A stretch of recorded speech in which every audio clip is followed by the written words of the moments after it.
नमस्कार साथियों, self knowledge channel में आपका बहुत बहुत स्वागत है। आज हम जैसे हमारे जो सब्सक्राइबर हैं जो कि ज़्यादातर कोटेदार ही हैं, लगभग में 54,000 सब्सक्राइबर उत्तर प्रदेश के हमारे साथ जुड़े हैं, तो मैं ये मान के चलता हूँ कि इसमें लगभग में 50,000 तो कम से कम कोटेदार हैं। तो मैं आप सभी लोगों को जो आप लोग हमसे क्वेश्चन करते हो, तो आपके उन जवाबों के लिए मैं आज आया हूँ यहाँ जो एक आपका संगठन है सस्ता गल्ला विक्रेता परिषद के प्रदेश संगठन मंत्री श्री रोहितास पटेल जी इनके पास आया हूं और हम इनसे वही क्वेश्चन पूछेंगे जो आप लोग हमारे चैनल के माध्यम से हमसे पूछते हैं, क्योंकि आपके जो प्रश्न हैं उनका समाधान और उनका क्या जवाब मिलता है पटेल जी की तरफ से, वो आप लोगों को की तरफ से आपका प्रतिनिधि बनकर मैं इनसे पूछूंगा और इनका जवाब आप लोगों को लगे उस हिसाब से आप कमेंट में हमें बताइएगा। दोबारा हम पूछ के आपको फिर जवाब देंगे, फिर मुलाकात करेंगे। तो रोहितास पटेल जी, आपका बहुत बहुत स्वागत है सिर्फ नॉलेज चैनल में। और इसी क्रम में जब हम आगे बढ़ेंगे तो हम सबसे पहला प्रश्न जो हमारे सब्सक्राइबर हमसे पूछते हैं उनमें ये है कि हमारा संगठन से मतलब है जो आपके कई संगठन हैं, लगभग 3 संगठन हैं मेरे ख्याल से प्रदेश में।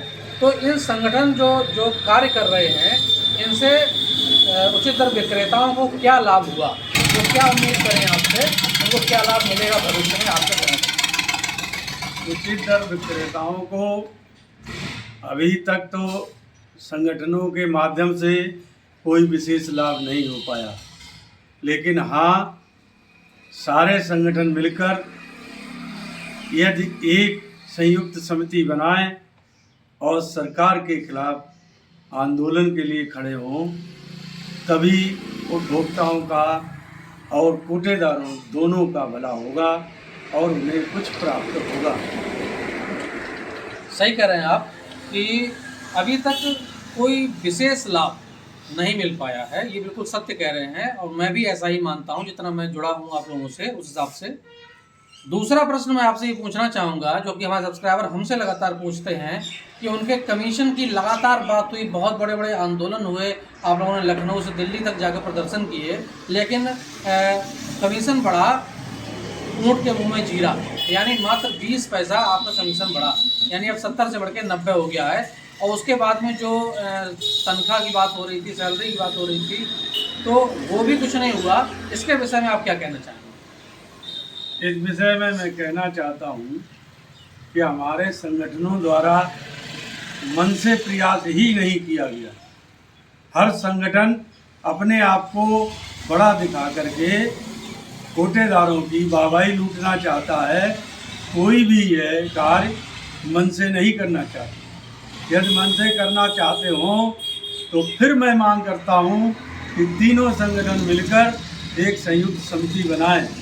दिल्ली जाने से कुछ नहीं होगा।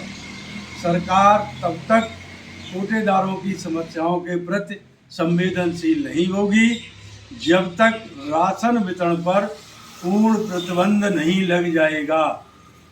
अन्य प्रदेशों में 2 रुपये, 2.5 रुपये, 1.5 रुपये तक कमीशन चल रहा है, लेकिन हमारे यहाँ 90 पैसे, वो भी गत वर्ष केंद्र सरकार ने 20 पैसे बढ़ाए थे।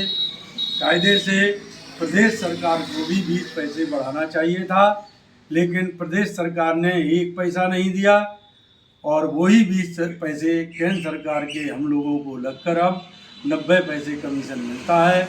मेरी सभी कोटेदारों से मांग है कि एक समय सीमा तय करके और पूर्ण रूप से वितरण पर प्रतिबंध लगाएं।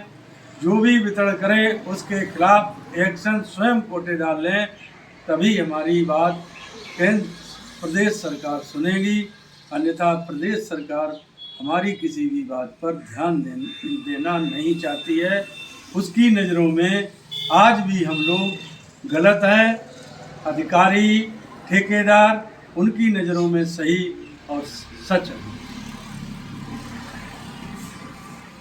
हमारे एक सब्सक्राइबर ने पूछा कि तमाम सरकार ने नए नए स्टेप जारी किए, अभी जो चल रही है door step, single step delivery का चल रहा है, तो एक हमारे कोटेदार ये पूछते हैं कि इतने संगठन होते हुए, इतने बड़े बड़े नेता होते हुए, जो बहुत बड़े बड़े नेता हैं, और उनके होते हुए भी आज तक उनकी पूरी नेतागिरी, जो 3 संगठन मिलकर भी पूरा गल्ला तक नहीं दिलवा पाए कोटेदारों को, वो आपसे आगे भविष्य में क्या उम्मीद करें? कोई उम्मीद नहीं कर सकते।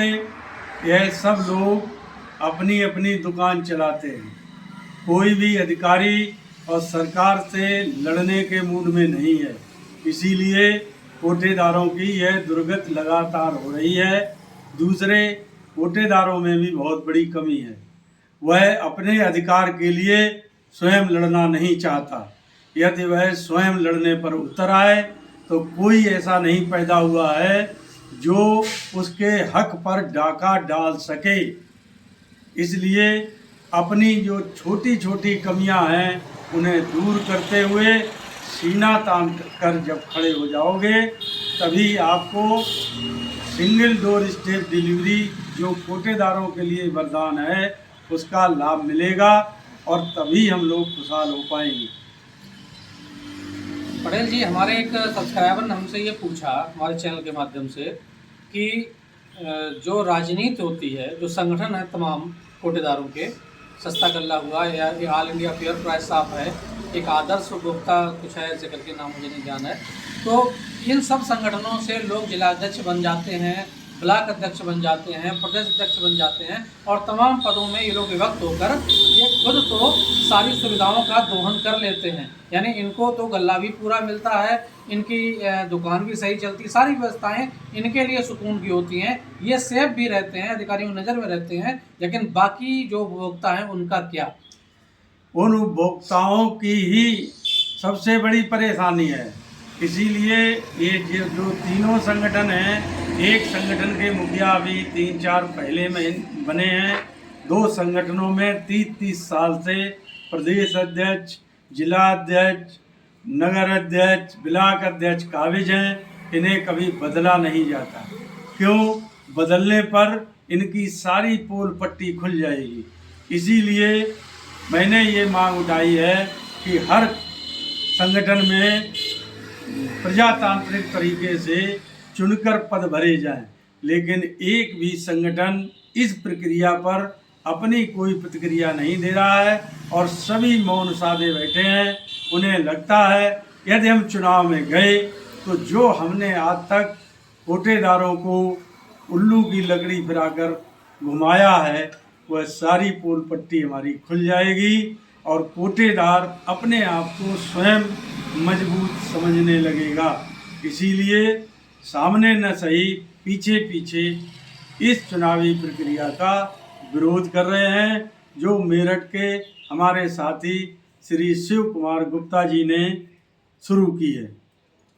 मैं इसका पुरजोर समर्थन करता हूं और सारे कोटेदारों का पुनः आह्वान करता हूं कि आवाज़ उठाएं।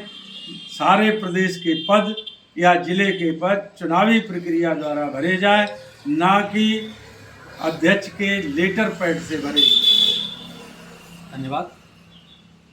बहुत ही बेबाकी से बहुत ही अच्छे आपने जवाब दिए। एक अंत में एक अंतिम प्रश्न आपसे मैं ये पूछना चाहूँगा कि आप एक प्रदेश के उच्च स्तर के नेता होने के साथ होते हुए और अपने हमारे जो 54,000 सब्सक्राइबर हैं इन सबको आप क्या संदेश देना चाहेंगे? इन सबको मैं यही संदेश देना चाहता हूँ कि अपनी बात चाहे अधिकारी हो, कर्मचारी हो, कोई भी हो, उसके सामने बेबाकी से रखिए और अपना दामन भी बहुत साफ रखिए। जो हमें मिले वो हम जनता में बांटें, जिससे हम पर कोई उंगली न उठा सके और हम ससम्मान अपने कोटेदार पद पर बने रहें। धन्यवाद। जय हिंद, जय कोटेदार। बहुत बहुत धन्यवाद और बहुत अच्छा लगा आपसे बात करके। और मैं अपने सब्सक्राइबर्स से भी यही कहना चाहूँगा कि आपने पूरी ईमानदारी से और पूरी साफगोई से जवाब दिए हैं और अपनी सारी बात जो उनके हृदय में थी वो उन्होंने उनके सामने रखी और मैंने भी कोशिश करी कि आप जो प्रश्न पूछना चाहते हैं वो मैंने पटेल जी से पूछे। आपको ये वीडियो कैसा लगा आप हमें कमेंट करके ज़रूर बताएं। आपके कमेंट की हम प्रतीक्षा करेंगे। वीडियो अच्छा लगा तो आप लाइक ज़रूर करें। बहुत बहुत धन्यवाद।